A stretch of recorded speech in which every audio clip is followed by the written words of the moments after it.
Assalamualaikum warahmatullahi wabarakatuh. Kepada yang terhormat Bapak Asep Suryana selaku dosen pengampu mata kuliah dari Nalar Kritis dan Retorika. Kami dari kelompok satu akan membawakan materi presentasi tentang urgensi masalah degradasi moral pada remaja di Indonesia. Saya Ahmad Syabana selaku moderator dari kelompok satu akan memandu jalannya presentasi dari kelompok satu ini. Adapun tujuan dari presentasi ini adalah sebagai pemenuhan tugas akhir semester mata kuliah nalar kritis dan retorika. Boleh di next slide. Baik, adapun anggota dari kelompok ini yaitu terdiri dari saya sendiri, Ahmad Syabana Wahyudi, lalu ada Vika Aprilia, dan ada Sabila Salsabil Muhammad Faisal. Boleh di next slide. Baik, pada materi yang akan dibahas eh, pada kesempatan ini yaitu adalah pengertian degradasi moral, faktor penyebab degradasi moral, bentuk-bentuk degradasi moral, dampak degradasi moral, dan solusi untuk mengatasi degradasi moral. Boleh di next.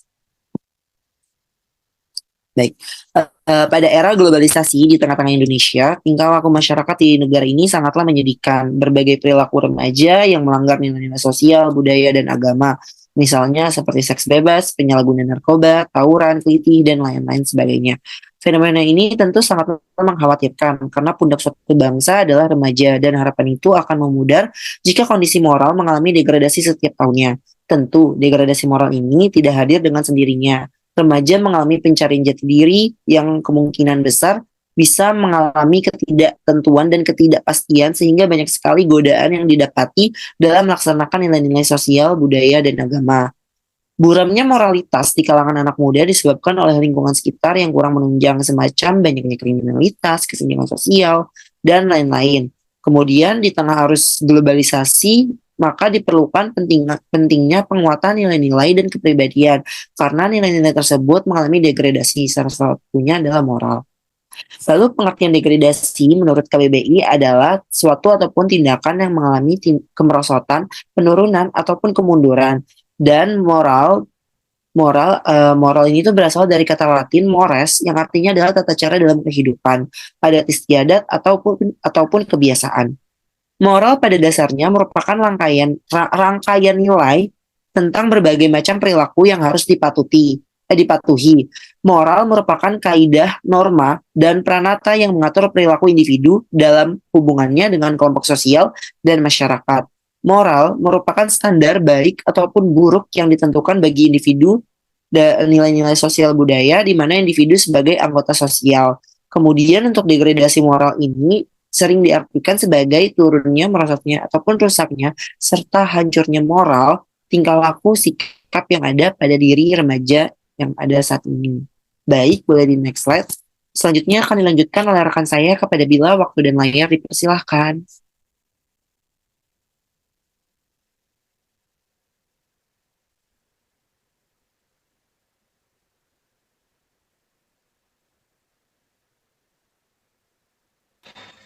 Baik, selanjutnya ialah apa itu remaja? Nah, remaja ini adalah periode pertumbuhan fisik yang cepat dan peningkatan dalam koordinasi. Maka remaja merupakan transisi antara masa anak-anak ke masa orang dewasa.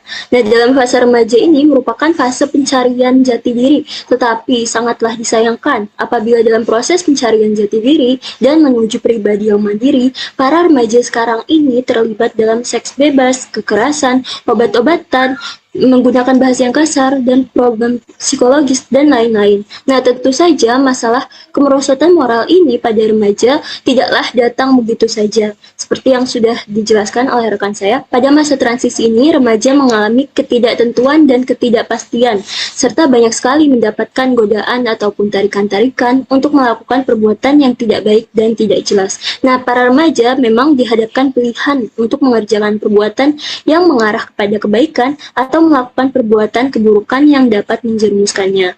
Ada beberapa faktor yang menyebabkan terjadinya degradasi moral pada remaja. Yang pertama ialah globalisasi.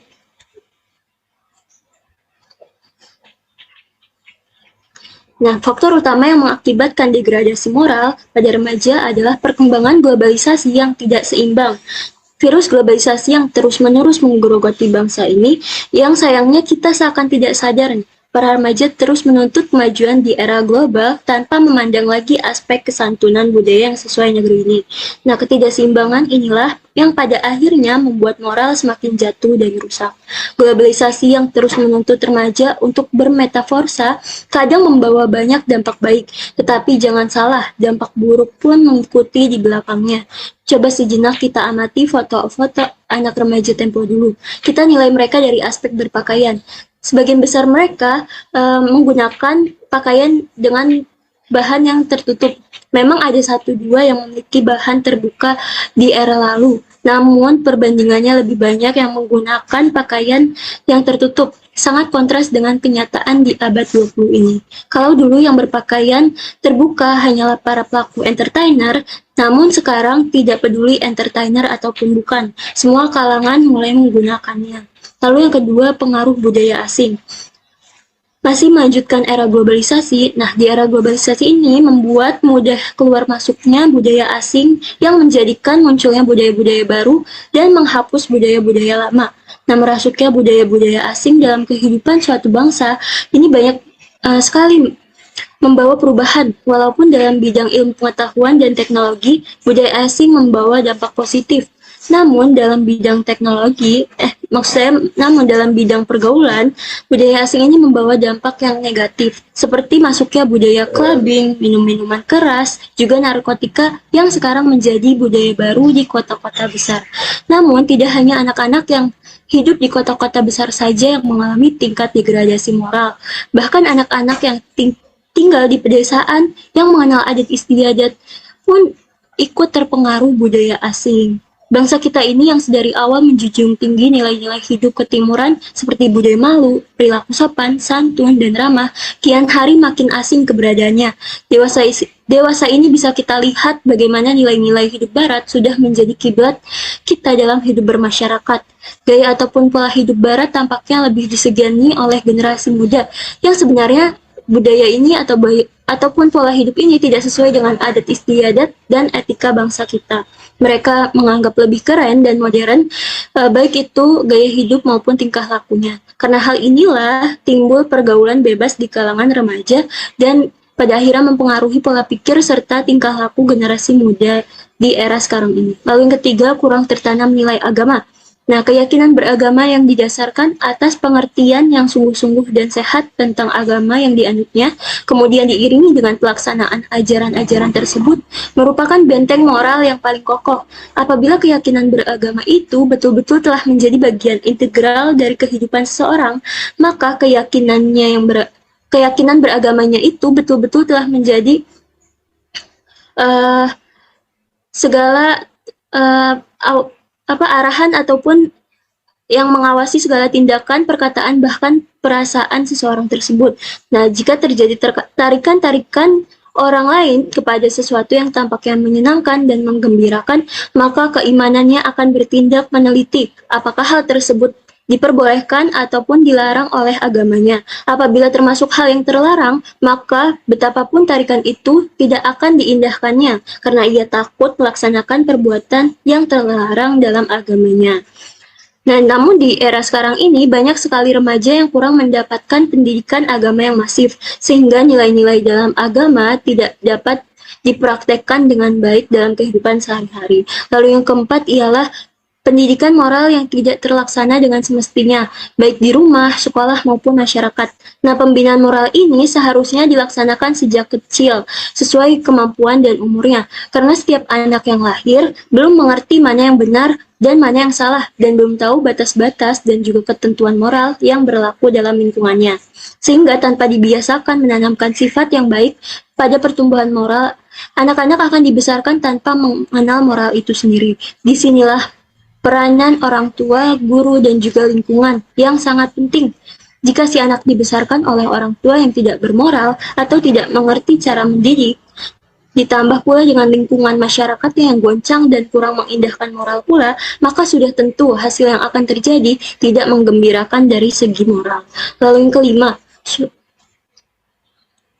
Adapun yang kelima ialah suasana rumah tangga yang kurang baik.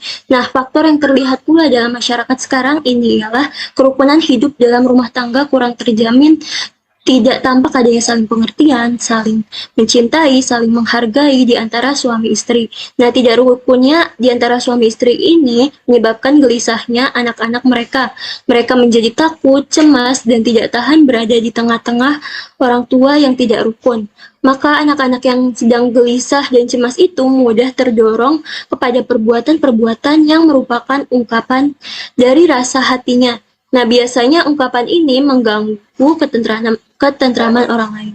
Demikian juga halnya dengan anak-anak yang merasa kurang dapat perhatian, kasih sayang, dan pemeliharaan orang tua.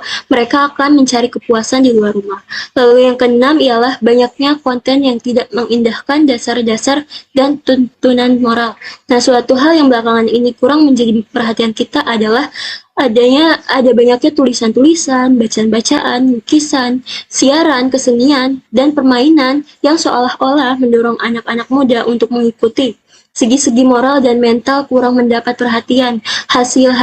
Alhasil seni itu sendiri sekedar ungkapan dari keinginan dan kebutuhan yang sesungguhnya tidak dapat dipenuhi begitu saja, lalu digambarkan dengan sangat realistis, sehingga semua yang dilihat akan tersimpan di dalam hati remaja, lalu diungkap dan realistisnya terlihat dalam cerita, sehingga hal ini mendorong anak-anak muda ke dalam jurang kemerosotan moral. Lalu yang ketujuh ialah kurang adanya bimbingan untuk mengisi waktu luang. Jadi, dengan cara yang baik dan membawa Maksud saya kurang adanya bimbingan untuk mengisi waktu luang atau leisure time dengan cara yang baik dan membawa pada pembinaan moral. Jadi suatu faktor yang juga telah ikut memudahkan rusaknya moral anak muda ataupun remaja adalah kurangnya bimbingan dalam mengisi waktu luang dengan cara yang baik dan sehat. Umur muda adalah umur yang suka berhayal. Jadi kalau anak muda ini seringkali melamun hal-hal yang jauh gitu. Kalau mereka dibiarkan tanpa bimbingan dalam mengisi waktunya, maka akan banyaklah lamunan dan kelakuan mereka yang kurang sehat timbul dari dalam internal mereka. Untuk materi selanjutnya akan saya serahkan kepada rekan saya, kepada Vika, dipersilakan. Baik, selanjutnya ada bentuk-bentuk degradasi moral. Jadi sebelum masuk ke degradasi moral, jadi pada saat ini kejujuran, kebenaran, keadilan, dan juga keberanian telah tertutup oleh penyelewengan-penyelewengan baik yang terlihat ringan maupun berat. Banyak terjadi adu domba, fitnah, menipu, berdusta, mengambil hak orang lain, dan di samping perbuatan-perbuatan maksiat lainnya. Nah, yang dihinggap hal ini itu disebut degradasi moral, tidak saja dialami oleh orang dewasa, tetapi juga menjalar sampai ke remaja. Belakangan ini kita banyak mendengar keluhan-keluhan orang tua, ahli pendidik, dan orang-orang yang berkecimpung dalam bidang agama dan sosial yang menyatakan bahwa remaja ini banyak yang sukar dikendalikan, nakal, keras kepala, berbuat keonaran, maksiat, dan hal-hal yang mengganggu ketentraman umum. Adapun gejala-gejala yang menunjukkan degradasi moral pada anak-anak muda dilihat dari beberapa bentuk. Yang pertama, kenakalan ringan. Kenakalan ringan ini contohnya keras kepala, tidak mau patuh kepada orang tua dan guru, sering berkelahi, suka mengeluarkan kata-kata yang kurang sopan, dan juga berpakaian yang tidak senonoh. Kalau yang kedua, kenakalan yang mengganggu ketertiban orang lain. Contohnya ini adalah melakukan tindakan kriminal seperti mencuri, merampok, menodong, menganiaya, dan membunuh. Lalu yang kedua, merusak barang milik orang lain, dan yang ketiga, mengebut di jalanan. Lalu yang ketiga ada kenakalan seksual. Ini contohnya, yang pertama itu berpacaran. Jadi usia remaja ini merupakan masa transisi dari masa kanak-kanak menuju dewasa. Banyak hal yang terjadi pada masa usia remaja ini.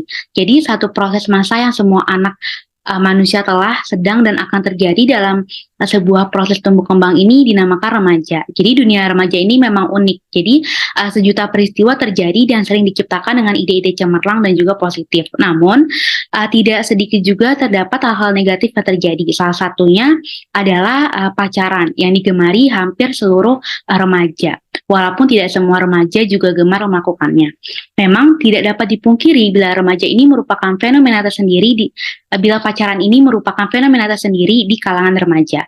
Menurut data Kemenkes Republik Indonesia tahun 2015, usia 15 sampai 17 tahun adalah proporsi terbesar berpacaran pertama kali.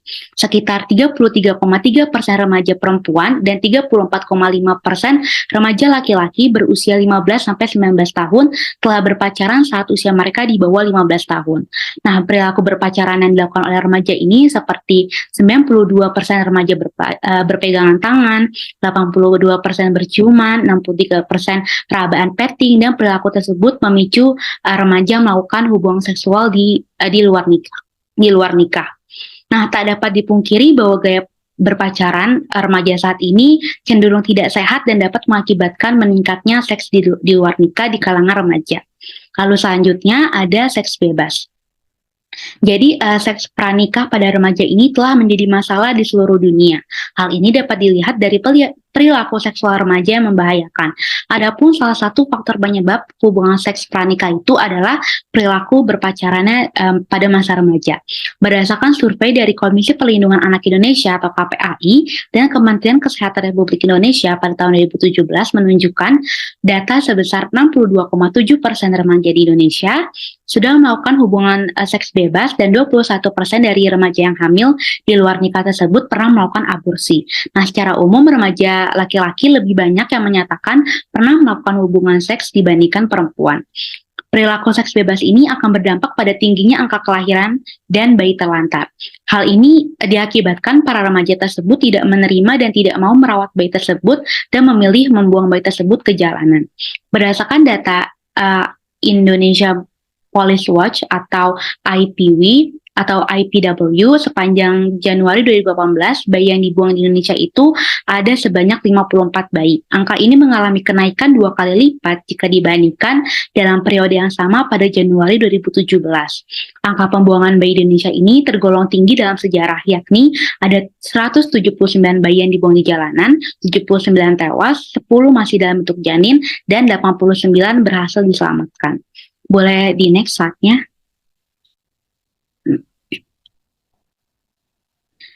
Adapun dampak dari degradasi moral itu sendiri, yaitu yang pertama meningkatnya kekerasan pada remaja. Jadi degradasi moral ini akan mengakibatkan tingginya angka kekerasan pada remaja. Kekerasan pada remaja ini dirasa sangat memprihatinkan. Salah satunya itu adalah tawuran antar sekolah, antar kelompok, maupun tawuran antar RW atau RT atau RW di lingkungan rumah. Mereka ini menganggap bahwa tawuran ini perbuatan yang menyenangkan, seru, dan tetap menjaga solidaritas. Padahal nyatanya tawuran ini justru malah memecah belah banyak remaja yang berteman di luar sekolah. Lalu yang kedua, penggunaan kata-kata yang kasar atau buruk. Sudah tidak asing lagi bagi kita bahwa penggunaan bahasa Indonesia yang baik dan benar ini sudah sangat jarang sekali kita dengar dalam pembicaraan masyarakat Indonesia sehari-hari. Mereka para remaja menciptakan bahasa pergaulan yang sangat jauh dari kata layak diutarakan. Contohnya itu adalah bahasa alay, bahasa perpaduan bahasa asing, dan juga bahasa kasar dan juga bahasa tidak senonoh. Lalu yang ketiga, meningkatnya penggunaan narkoba, alkohol, dan seks bebas. Nah, Indonesia sekarang ini merupakan pusat penjualan narkoba bagi kawasan ASEAN. Contohnya saja banyak penyelundup narkoba dari Australia, dari Timur Tengah, maupun dari Afrika. Alkohol yang masih diperdagangkan bebas bagi dosis rendah di swalayan kecil sudah menjual alkohol tersebut. Tentu saja para remaja ini belum cukup umur jika membeli barang memabukkan tersebut. Selanjutnya ada seks bebas. Seks bebas ini merajalela di Indonesia. Banyak kasus aborsi, pembunuhan, dan juga pembunuhan bayi karena hasil dari hubungan di luar nikah tersebut. Ini merupakan degradasi moral yang sangat memprihatinkan.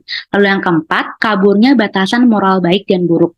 Jadi akibat adanya degradasi moral ini, banyak tindakan yang sebenarnya benar tapi dianggap salah, dan tindakan yang salah tapi dianggap benar. Lalu yang kelima, menurunnya etos kerja. Banyak para pekerja muda yang mengeluh akan rendahnya upah pekerjanya, tetapi dia sendiri itu justru bermewah-mewahan dengan barang-barang dari brand luar negeri. Nah, selain itu, banyaknya pengemis serta perampokan dan pencurian yang menginginkan uang secara cepat juga termasuk dalam menurunnya etos kerja tersebut. Lalu yang keenam, adanya rendahnya rasa hormat kepada orang tua, guru, dan masyarakat. Saat ini banyak murid yang menganggap remeh seorang guru dan tidak hormat sedikit pun kepada gurunya. Seperti kasus yang terjadi akhir-akhir ini tentang guru yang ditendang oleh para muridnya. Selain itu, remaja saat ini juga banyak yang membentak dan juga menghardik para orang tuanya. Lalu dampak yang ketujuh adalah rendahnya rasa tanggung jawab individu dan warga negara. Jadi fasilitas umum yang telah disediakan oleh pemerintah itu biasanya tidak dijaga dengan baik dan justru malah dia rusak. Dan ini merupakan contoh kurangnya rasa tanggung jawab individu dan juga kurangnya rasa tanggung jawab kita sebagai warga negara. Lalu yang kedelapan, membudayakan ketidakjujuran. Ketika kita sudah melakukan kebohongan, maka selanjutnya tetap akan melakukan kebohongan. Perilaku tidak jujur pada remaja ini bisa dimulai dari hal-hal kecil, seperti contohnya mencontek pada saat ujian. Nah, dari kebohongan sekecil itu, remaja akan tetap berbohong kepada orang tua, guru, ataupun masyarakat, dan ketidakjujuran ini akan menjadi budaya dalam diri remaja. Lalu yang kesembilan, adanya saling curiga dan kebencian di antara sesama. Jadi sudah tidak asing lagi kita sering mendengar terjadinya konflik antar kelompok di Indonesia karena masalah sepele. Dan ini merupakan penggambaran jelas bahwa rasa percaya satu sama lain itu sudah berkurang. Yang ke-10, menurunnya rasa nasionalisme pada remaja. Jadi degradasi moral ini pada remaja bisa menjadi ancaman bagi bangsa Indonesia. Pasalnya remaja sebagai generasi penerus eksistensi bangsa harus menentukan langkah kehidupan ke masyarakat, bangsa dan juga negara. Jika remaja Indonesia mengalami krisis moral, maka tidak akan tumbuh rasa nasionalisme di dalam diri remaja dan eksistensi bangsa Indonesia itu akan menghilang. Boleh di next slide-nya? Materi selanjutnya akan disampaikan oleh rekan saya kepada Bana, dipersilakan. Baik, terima kasih Vika. Selanjutnya yaitu adalah solusi menangani degradasi moral. Yang pertama yaitu memaksimalkan peran dari keluarga. Keluarga merupakan kelompok sosial pertama dalam kehidupan manusia di mana ia belajar dan menyatakan diri sebagai manusia sosial di dalam hubungan interaksi dengan kelompoknya. Di dalam keluarga, manusia ini tuh pertama-tama belajar memperhatikan keinginan orang lain, belajar bekerja sama, membantu hingga penanaman etika dan moral. Dengan kata lain, pengalaman interaksi sosial di dalam keluarga turut menentukan pula cara-cara tingkah laku seseorang terhadap orang lain. Lalu lingkungan keluarga ini tuh memiliki kewajiban dalam mendidik nilai-nilai kebaikan pada anak agar mereka menjadi individu yang baik ketika mereka berada di masyarakat. Dalam lingkungan keluarga, anak akan menemukan unsur-unsur dari setiap kepribadiannya, mulai dari tanggung jawab, pembentukan sikap, menghormati, dan kontrol emosional akan terbentuk ketika anak didik sejak dini oleh keluarganya. Lalu yang kedua yaitu memaksimalkan peran sekolah. Sebagaimana kita ketahui bahwa sekolah adalah tempat bagi anak-anak untuk meningkatkan taraf intelijensinya. Namun demikian, seharusnya dalam hal ini sebuah sekolah tidak hanya berperan sebagai peningkat taraf intelijensi anak-anak semata, melainkan sebagai tempat pengoptimalan dan pemaksimalan sikap-sikap dan kebiasaan yang wajar yang telah dibentuk ketika berada di dalam taman kanak-kanak. Lalu peran guru ini tuh sangat penting dalam pembelajaran sebab guru tidak hanya dituntut untuk menyampaikan sebuah materi kepada siswanya saja, namun juga dalam hal untuk memperbaiki karakter peserta didik. Guru harus memiliki strategi dalam sebuah pembelajaran untuk membuat nilai-nilai yang diajarkan siswa tidak hanya dipahami secara teoritis, namun bagaimana agar nilai tersebut dapat dijadikan sebuah pedoman dalam kehidupan bagi peserta didik dalam lingkungan sekitar.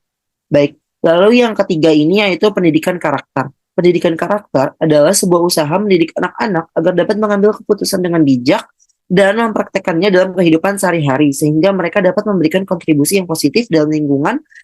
Pendidikan karakter lebih menekankan kepada pembentukan potensi dasar seperti yang pertama, membangun iman. Dengan ini akan lahir pribadi-pribadi yang dapat mengendalikan diri dan meyakini bahwa apa yang mereka lakukan kelak akan dimintai pertanggungjawaban.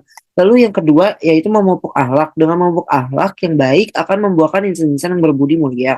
Serta yang ketiga, pendidikan berbasis minat dan bakat, menempatkan seseorang sesuai dengan keahlian dalam suatu pekerjaan. Dan yang keempat, pendidikan berbasis doa ataupun berlatih. Rasulullah mengajarkan bahwa doa merupakan sesuatu yang penting bagi setiap insan. Dan lalu yang keempat ini, pemanfaatan substansi teknologi secara tepat, yaitu teknologi seharusnya diciptakan demi kemaslahatan umat dan bukan sebaliknya. Maka pemanfaatan substansi teknologi pada cara yang tepat adalah penting dalam tegaknya nilai-nilai positif, terutama nilai-nilai agama dan moral dalam berkehidupan. Serta yang terakhir, yang kelima, yaitu memaksimalkan peran media. Media massa dalam hal ini seharusnya memberi asupan-asupan positif bagi mahasiswa, khususnya media yang menjadi konsumsi sehari-hari seperti televisi, surat kabar, dan semacamnya. Dan bagi mahasiswa itu sendiri seharusnya mampu cerdas dan dalam bermedia. Baik, sekian presentasi. Boleh di next slide dulu. Baik, sekian presentasi dari kelompok kami. Kurang lebihnya mohon maaf. Wabillahi taufiq wal hidayah. Wassalamualaikum warahmatullahi wabarakatuh.